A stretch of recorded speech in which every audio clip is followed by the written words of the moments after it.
as I talk about these things, I promise you, somebody in the room, maybe most of you in the room, are going to be saying, well, that doesn't apply to me. That's not going on where I work. It's not going on where my bail bond operation is. I would ask you please to add a word to that, because you're going to tell yourself this. But please add a word to that, and that word is Y-E-T, yet. You hadn't got your yets yet. It hadn't happened to me yet. I'm hearing bail bondsmen say that to me. You know, Jerry, I never did think this would happen to me. I'm not going to be here in 6 months. I've laid off all my help. It's just me and my wife now. And I never did think this was going to happen. And so please understand that these things are moving around the country.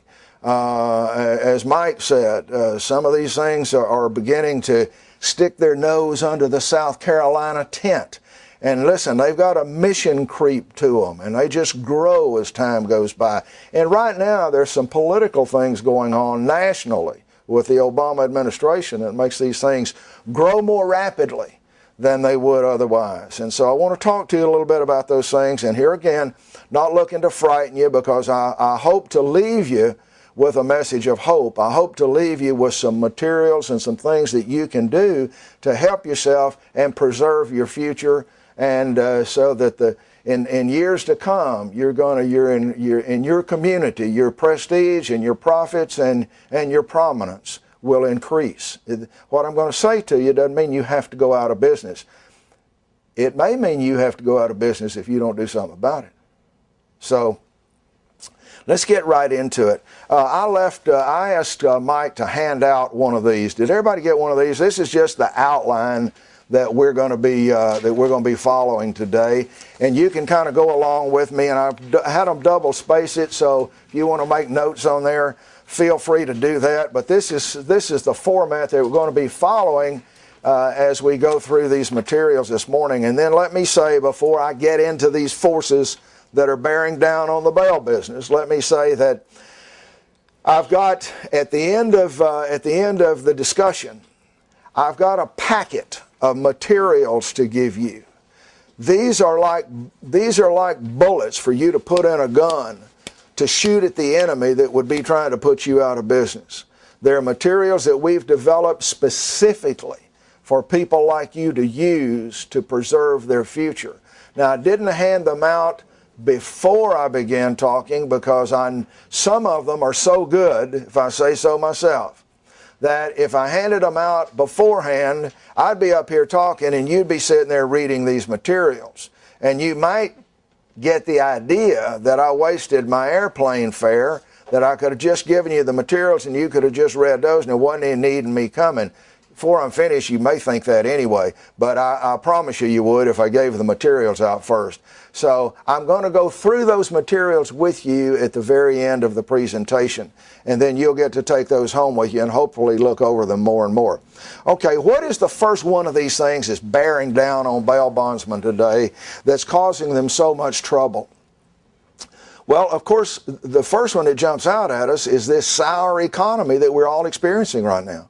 The man who drove me over from the airport last night, I asked him, I said, what's going on in Florence? I never have been to Florence, South Carolina. Well, how are things doing in Florence? And he right off began to tell me about the plants here that used to run 3 shifts, and now they're running 1. He began to tell me about all the people that are out of work. He began to tell me about how many people there are on unemployment compensation. And it was the same story that I'm hearing all over the country about this recession that we're in.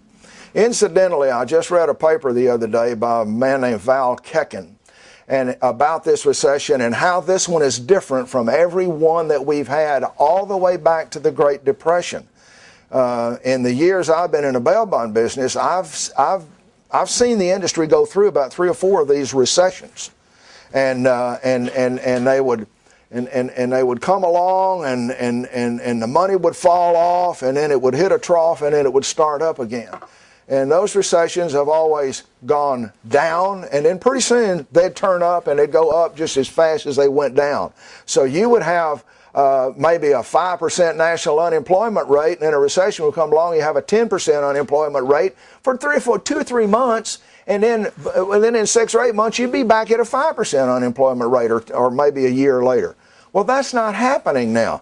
We've lost 10 million jobs in the last year and a half in this country, and the unemployment rate is not any better. Now, that's a year and a half, so what's going on? Well, this paper I read, this gentleman explained that. He said, this is not like those other recessions. This is not like those other recessions. Those other recessions came out of the trough because of a desire to create wealth. Investors and small business people, entrepreneurs, they would watch the recession, and when they thought it had kind of bottomed out, then they'd get their wallet out and they'd start investing, thinking this is a good time to build some wealth. And they'd grow their bail bond business, or they'd grow their manufacturing plant, or they'd grow their travel agency, or whatever. That's not happening this time. I mean, they do stimulus money. They give billions to banks to loan out. Sometimes the banks still don't loan them. But at any rate, this thing's just lingering. So what's going on? Well, this fellow explained in this paper I read that this is not a cyclical recession. And by that, he explained that what brought the other recessions out of that low trough and shot them up again is not here today, because today people are not looking to increase their wealth. They're looking to eliminate their debt. They're holding on to what little money they've got, or maybe a lot of money they've got, and they're just not reinvesting, and they're not spending. Now, I was at a board of directors meeting for the American Legislative Exchange Council back in December. I was sitting around the table before the board meeting started, and there's some pretty big hitters. I think the industry was fortunate, our industry, to have a bail bond representative sitting on that board of directors. The American Legislative Exchange Council is made up of over 3,000 of the country's 7,200 state legislators. And then there are about 300 private sector people who are in ALEC and involved with those legislators in setting state legislative policy. And I was fortunate enough for the last 15 years to have been a member of the board of directors of that organization. And I did my term of 2 years as board chairman that I just finished last December. But we were sitting around talking, and there were I won't tell you who the companies were, but you'd know every one of them, because they're big hitters.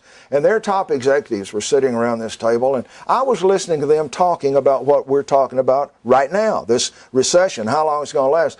The big question that they were asking themselves was, when will we be back to the employment levels that we had in the first half of 2008? Now, these companies, they don't watch Fox News or read USA Today or listen to C-SPAN. They go hire their own economist to make projections for them. And you know what? The consensus around that table, all of their experts were telling them the same thing. You know how long they said it would be before we would be back to the first half of 2008 employment levels? 5 years. Now, why is that important? Because the number of people who are employed determines the amount of money that's on the street. And the amount of money that's on the street determines how well a local bail bondsman is going to do. Because if there's no money out there for people to spend on a bail bond premium, how are you going to sell a bail bond? So, consequently, this thing is hurting people in the bail bond business. The number of jobs is down. The amount of crime is up. Now, isn't that interesting? A number of studies recently have demonstrated, they went back 25 or 30 years, and here's what they found out. That as the economy ticks down, the number of crimes tick up. Well, you know, if you think about it, that's not surprising. I mean, you would think that as more and more people get out of work, burglaries are going to go up. 7-Eleven store hijackings are going to go up.